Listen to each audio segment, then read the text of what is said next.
peace and unity, then boom from up above. A massacre at a festival, rockets drop like hail from the sky, running in desperation, hysterically trying to hide. Laying on the ground, acting as if dead, beside bodies of loved ones shot blank in the head. Some run into bullets, desperate to escape. The desert is vast and open, they endure more brutal rape. Roads are blocked, there's no way out, every direction is a void. Masked armed terrorists, raging at large, drug-fueled, overjoyed. Cars burnt out, pure souls inside, metal carcasses litter the roads. Blooded bodies, limbs blown off, taken in their load. Dragged by their hair, hours timed up, a gunshot away from death.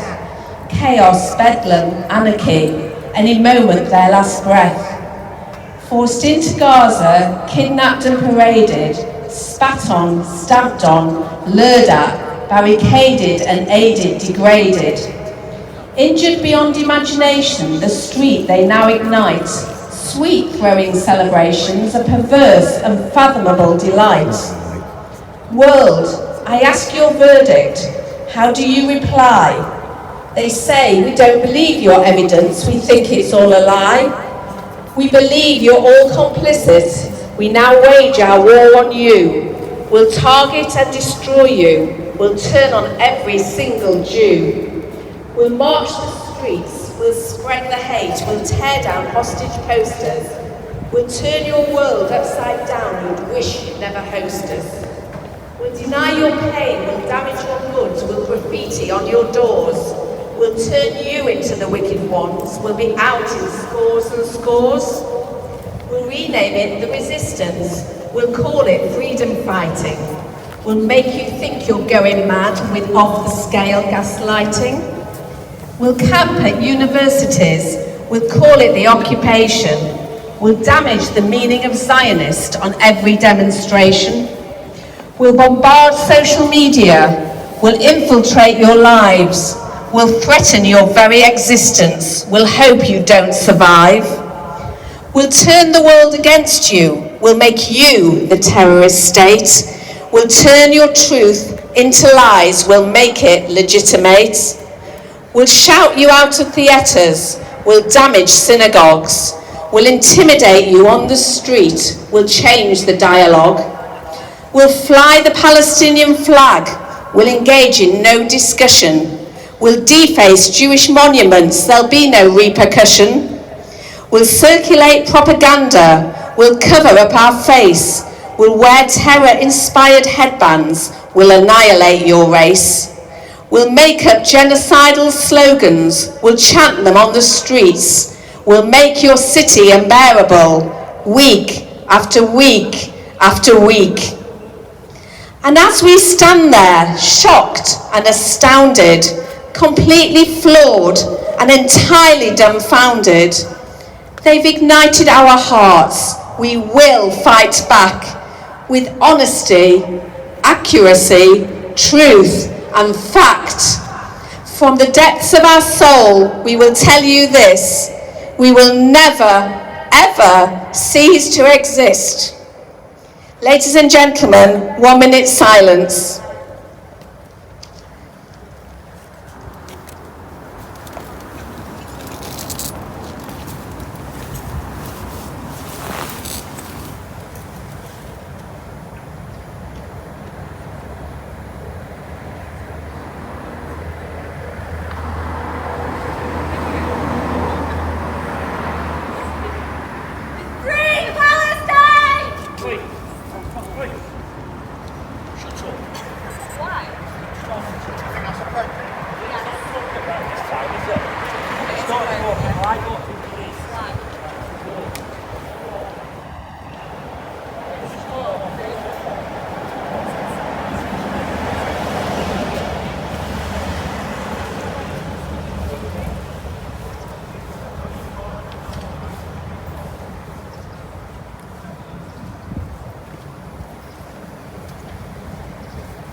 Thank you, everybody. Thank you for joining us today. Leeds Against Anti-Semitism warmly welcomes you to this special and historic event. As you can see, we have created 3 installations that we would love you to walk around after all the speeches. We're also selling jewellery and hoodies and have our usual leaflet table for those who are interested in the information that we hand out on the streets. On the large screen, we have a rolling film, so please have a watch. Who remembers where they were when JFK died?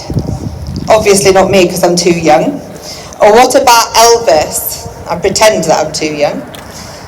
Or when we heard the tragic news of Princess Diana. Sadly, October the 7th is now another day that is seared into our memories. I remember where I was. We were with our son's family celebrating Simchat Torah in London.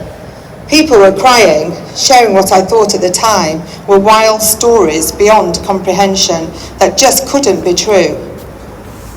The news became more disturbing as the day wore on. It is utterly tragic that a year later we are still in this nightmare. It has been a wake-up call for each and every one of us, Jew, Muslim, Christian, and those of non-religion. None of us will ever be the same again. Who hasn't been impacted by the cruelty that was inflicted on that terrible day and continues to be inflicted on the hostages? A tsunami of hate has been unleashed upon us that has escalated through the complicity of our national media outlets. Who can we trust?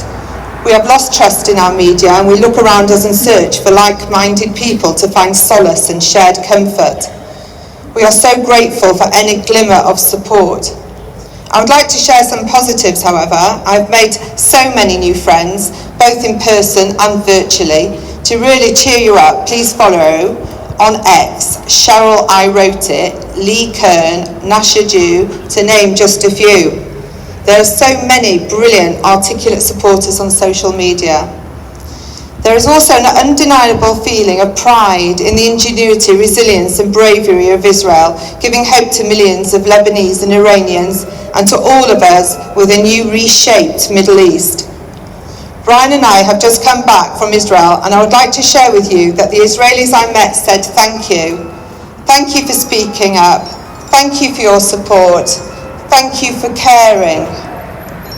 We at Leeds Against Anti-Semitism say to you all, thank you for coming today. Thank you for helping us counter the rise in anti-Semitism. We have truly some remarkable speakers today, and I love to introduce you now to Emma Levy. Adam is on his way, so he will be here, but we'll start with Emma. Thank you, Emma. Emma is the president of Leeds JSOC and has just started second year studying international relations and Spanish. Emma has spoken at several panels, including Holocaust Education Trust, in the House of Lords and for Prince William, advocating for Jewish students. Since October the 7th, Emma has been to Israel to hear from survivors and hostage family members, including with UJS and the World Union of Jewish Students, on political leadership trips. Her trip in December inspired her to start the Hostages Awareness Campaign, joint with UJS, for which she won Campaigner of the Year. So I'd like to give a warm welcome to Emma Levy, please.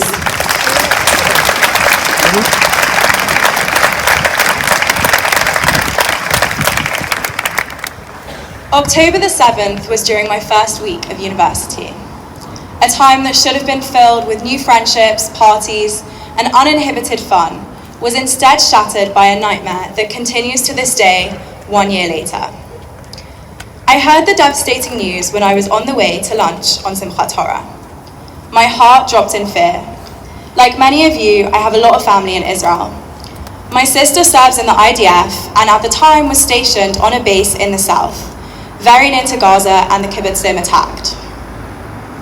A few days later, when terrorists were still embedded in Israel, I received a message from her on our family group chat saying, "There's terrorists on my base, I love you, bye."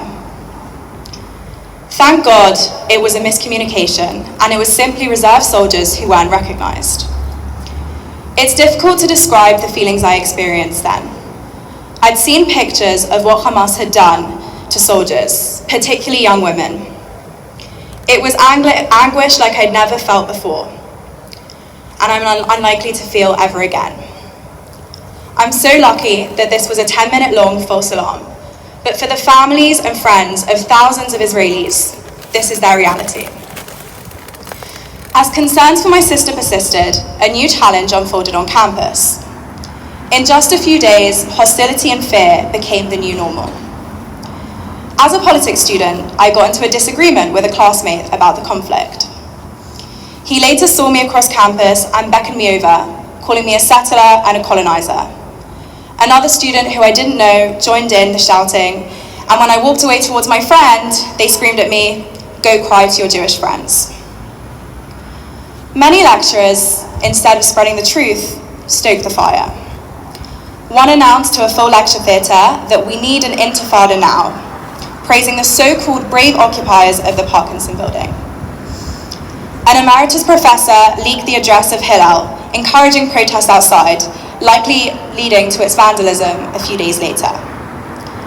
7 months on, I'm really proud to say that this professor is facing punitive action and can no longer access his department or students in the university.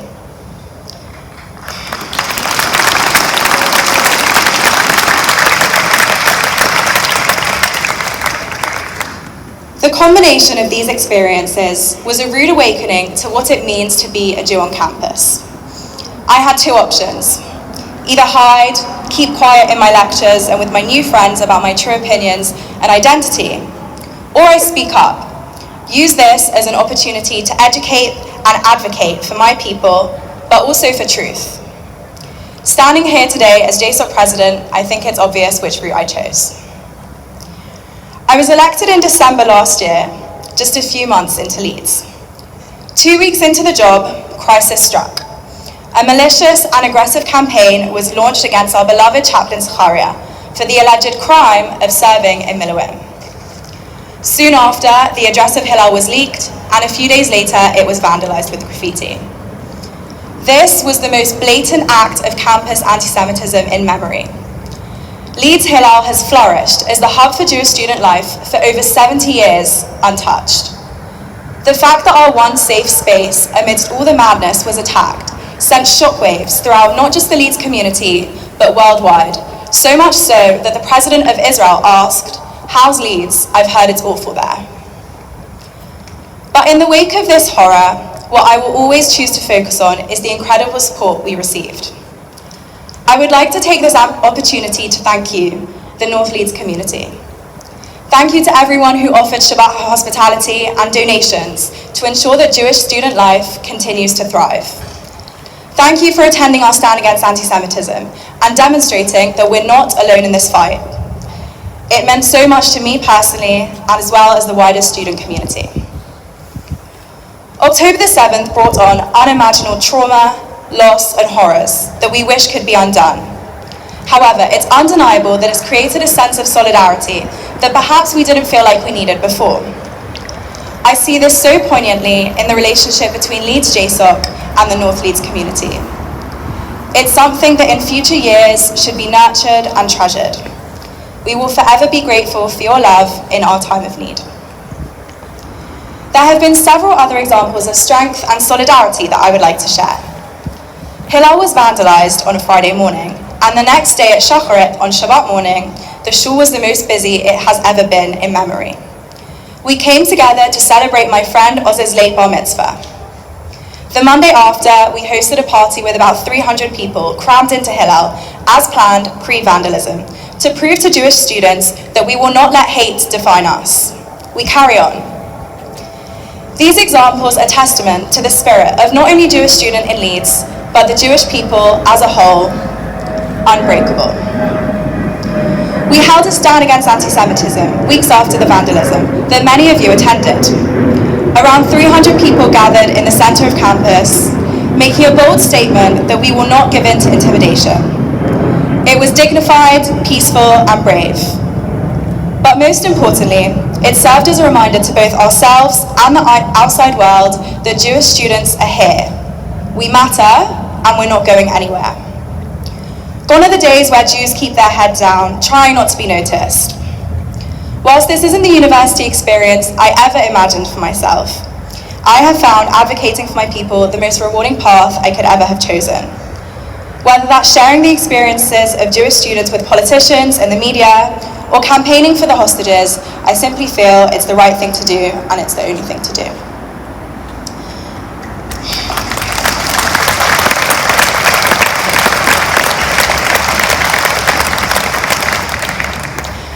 Despite everything this year, we have the highest influx of freshers that anyone can remember. Leeds may have been one of the worst campuses affected by anti-Semitism, but JSOC are receiving a record number of students. The resilience that my peers have been nothing short of a miracle.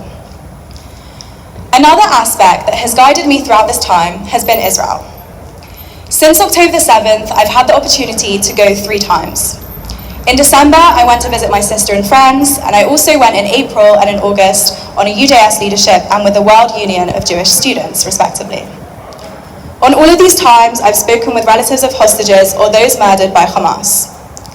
What will always stay with me is their message.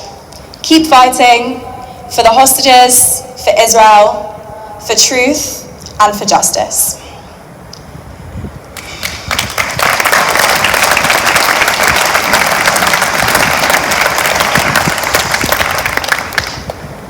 During my December visit, I went to Hostage Square.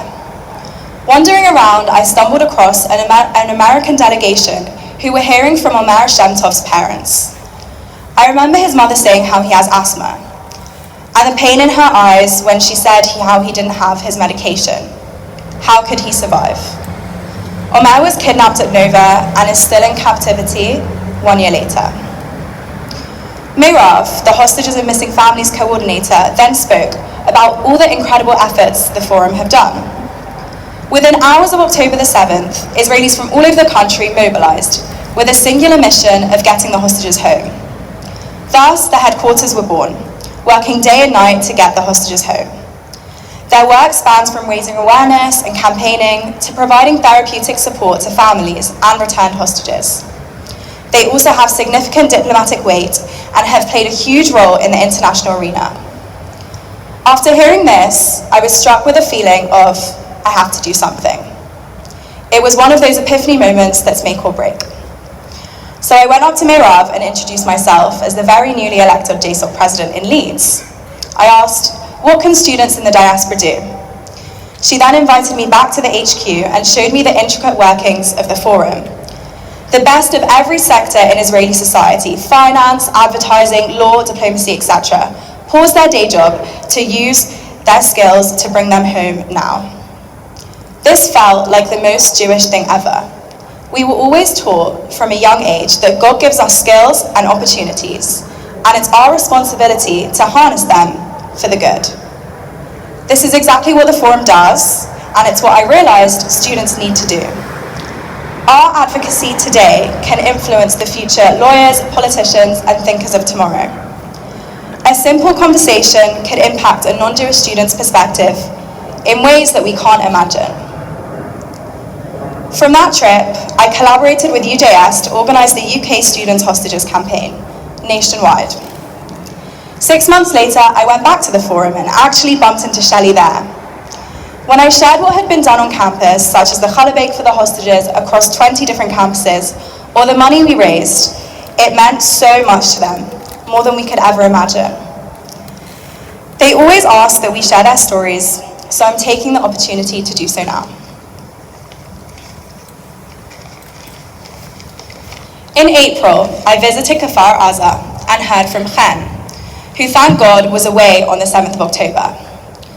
We sat in her house and under the roof where terrorists shot from. Her best friend Shachar was killed, as well as her friend Avi, who saved her father's life on the 7th. She told us about her sister, who was with her children, trapped in her house for 12 hours, suffocating and terrified that at any minute, terrorists would come and kill her and her children.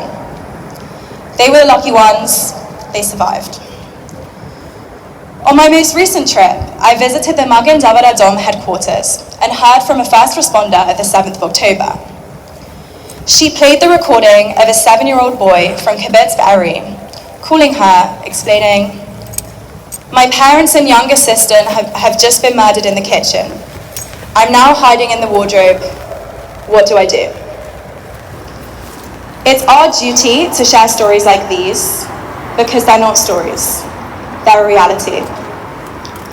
As hard as this year has been in Leeds, we can't forget that it's simply a microcosm for what's happening there in Israel. My message to every one of you is that we need to be resilient and continue advocating because we're the lucky ones who can. Thank you.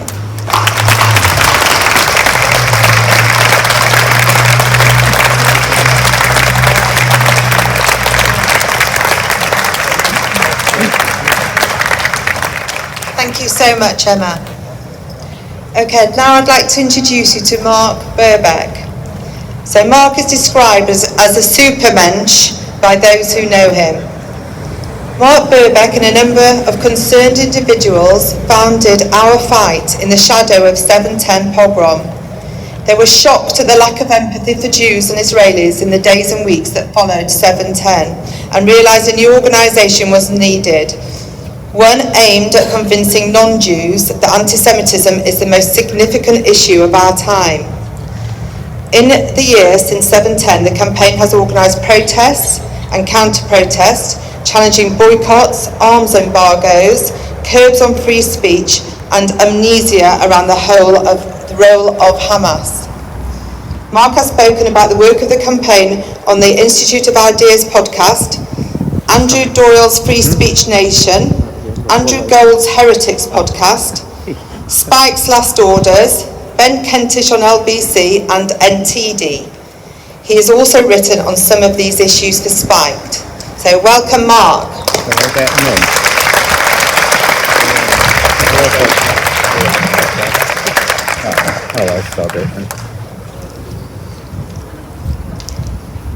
So I'm not Jewish. I've never been to Israel. I'm not really sure what a mezuzah is for. I don't know the high holidays. But what I do know is what a pogrom looks like. And last year on the 7th of October, that's exactly what we saw, something we haven't seen for decades, for generations, since the Holocaust, the worst day for Jews since the Holocaust. 1,200 people slaughtered. But there's another day which should be etched in our memories just as clearly as 7/10, which is the 9th of October. On the 9th of October, I went to Downing Street. There was a vigil organised by the Jewish community, the Israeli community in London, opposite Downing Street.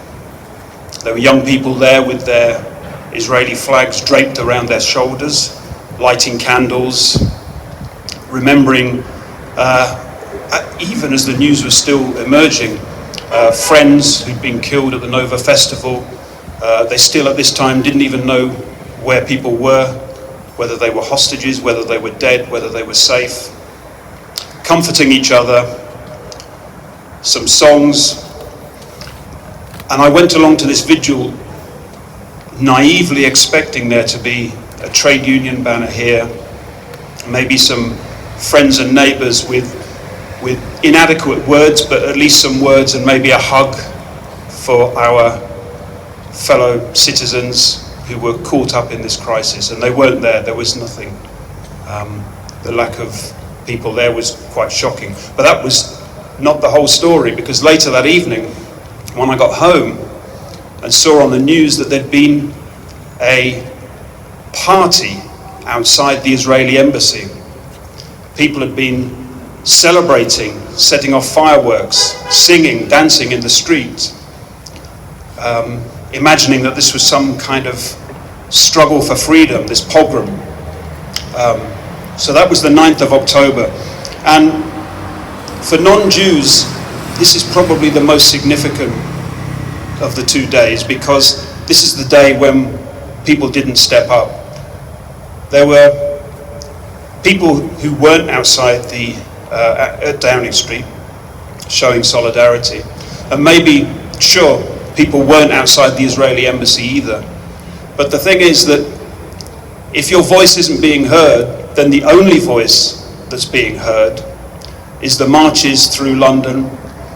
The only voice being heard is the cheering and the singing outside the Israeli embassy. The only voices being heard are the trade unions who are calling for embargoes on Israel, or the students who are banning speakers from appearing, or even our ridiculous Prime Minister with his pathetic essay today showing completely inadequate solidarity. Or even David Lammy, who had the gall to speak at that first vigil on the 9th of October, and then now leads the charge in trying to isolate Israel and present it as a pariah. So I say to people who are not Jewish, if you don't speak up, then these are the people who are speaking for you. There's no point. There's a silent majority. There's no point in being in the silent majority, because it's the loud and the vocal who speak for you. And we hear a lot at the moment about this being a civilizational struggle, and it is. And people talk about civilization versus barbarism. And often what people are picturing is the barbarism of the grenade being thrown into the bomb shelter, into the shelter, or the rapes and the burnings at the Nova Festival. And it's true, that is barbarism. But the barbarism here that we see is the barbarism of posters, hostage posters being ripped down off walls, or a young woman shouting "Free Palestine" in the middle of a minute's silence for the dead of Nova. That's barbarism. That's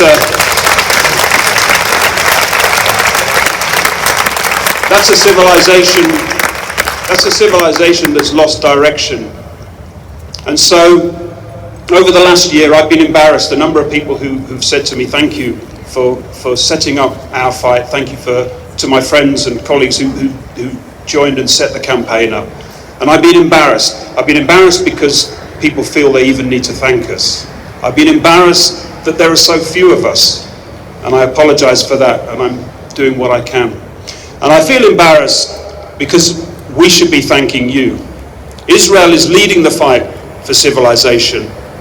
Israel is leading the fight against Hamas.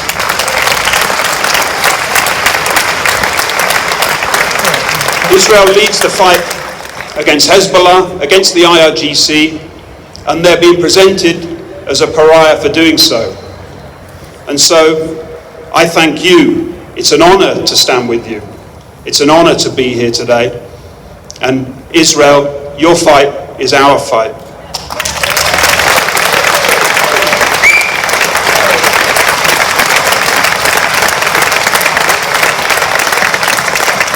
Thank you so much, Mark. That was amazing. Can I call on Tammy Sobel, please? Tammy.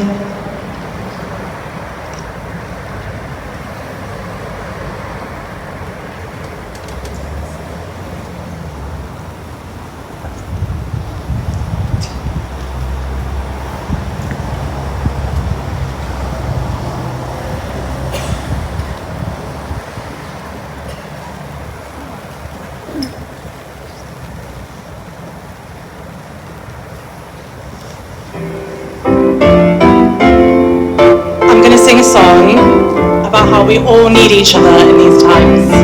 Feel free to join in.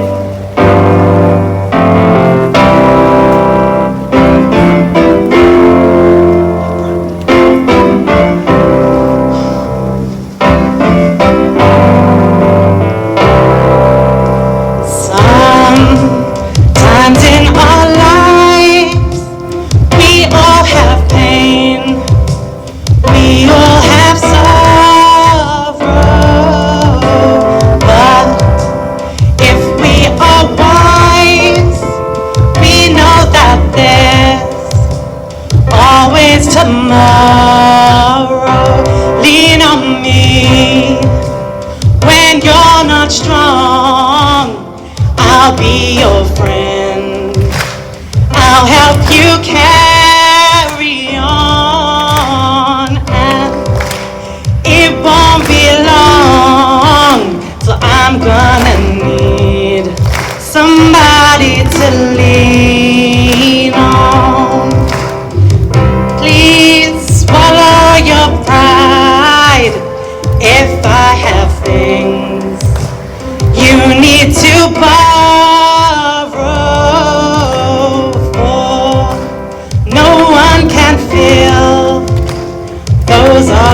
needs that you won't let show. You just call on me, brother, when you need a friend.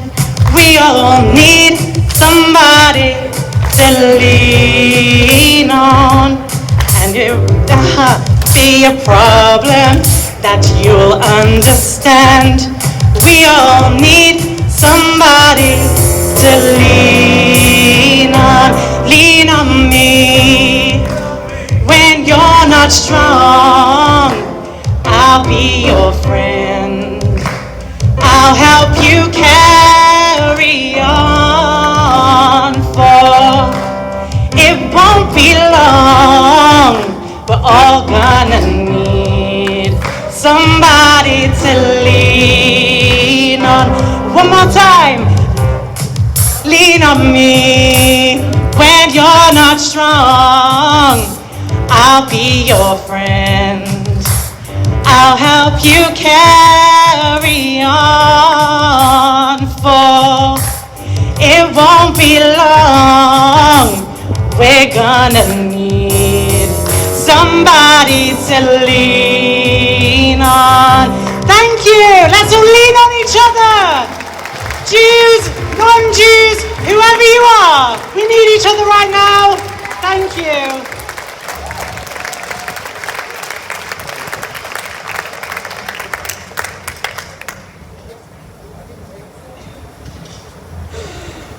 I'm delighted that Adam's made it. Thank you, Tammy, first of all. Well done, Tammy.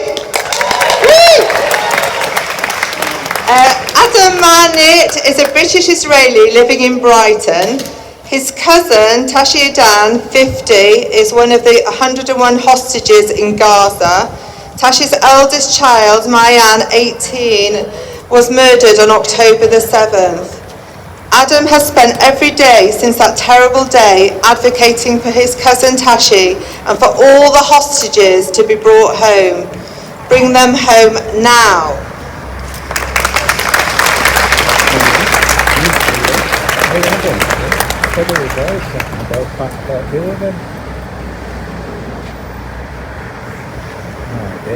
Shalom, Leeds. I just came from Manchester, but now I'm in Yorkshire, God's own country. I am British Israeli, I promise you, even though my accent doesn't quite convince. I really want to thank you, first of all, for having me here, but also thank you for coming out. I am a hostage family, one of 101 families, still doing everything we can to bring our loved ones home. And I gotta tell you, it's been a long year. I didn't think I'd be here a year later, still campaigning for my cousin, Tahi. I didn't think that it would take 365 days to bring him home. You might remember there was a deal in November. You might remember that some hostages were even released on humanitarian grounds. And early on, it was really kind of hopeful. We thought, of course, it won't take much longer and everyone will come home, and it was a horrible thing, but at least we can get Tahi home. And when I say horrible thing, a year ago tomorrow, 6:29 a.m., the rocket sirens blared in Nahal Oz, where my family live, near the Gaza border.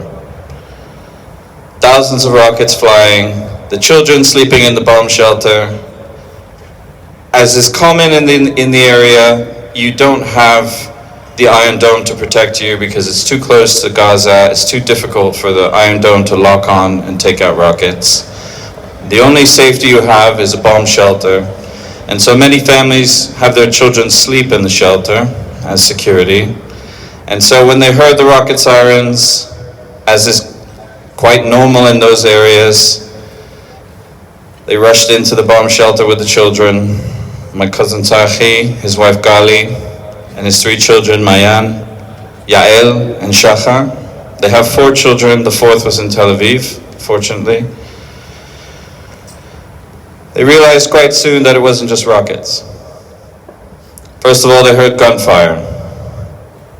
Then they saw in the WhatsApp group for the community, a community of only 400, that there was an intrusion. Then they heard the voice of 17-year-old Tomer, one of the residents of Nahal Oz. Tomer was calling out to people in Hebrew that everything was okay and that everyone could come out. But they knew that was not Tomer speaking of his own volition. They knew that he was speaking under duress. What happened was Hamas had taken Tomer, shot his stepfather in the leg, and forced him at gunpoint to go house to house hunting for all the remaining hiding residents of Nahal Oz. Eventually, when they were done with Tomer, they would murder him, 17-year-old boy. My family heard Tomer's voice and they didn't come out. They stayed in the bomb shelter. But of course, these are bomb shelters. They're not designed for intrusion. So Tzachi, my cousin, barred the door to protect his family. Mayan, his eldest, had just turned 18 years old. The balloons from her party were still up in the house. Only a few days before, she had celebrated, as with her family, the first flushes of adulthood. Perhaps feeling a newfound sense of responsibility as a young woman, as a young adult, Mayan helped her father Tzachi bar the door. Eventually, the terrorists gave up the ruse of trying to get Tomer to lure them out and shouted in Arabic and English that they should come out. They didn't. They hid in the shelter, but the terrorists knew they were there. And they fired into the door and they shot Mayan in the head. At first, Tzachi didn't know what happened. It was dark, lights were off. The terrorists gained entry to the shelter. They opened the door and the light shone, and Tzachi saw his firstborn lying dead on the floor, her blood spilling out onto the tiles. Tzachi desperately tried to save her. He desperately tried to resuscitate her, but it was to no avail. It was a killing blow. Meanwhile, the terrorists had taken the rest of the family out, forced them to sit in the sitting room, grabbed Gali, Mayan's mother, Tzachi's wife's phone, forced her to unlock it, and then live streamed the family's horror as they just process what just happened. The clip from that live stream became one of the first clips that was circulated around on social media on that horrible day. You might recall the two children and Gali protecting them fiercely, like a lioness. Shachar crying, 9-year-old boy. Yael trying to soothe him, but crying. Terrorists concerned that there were still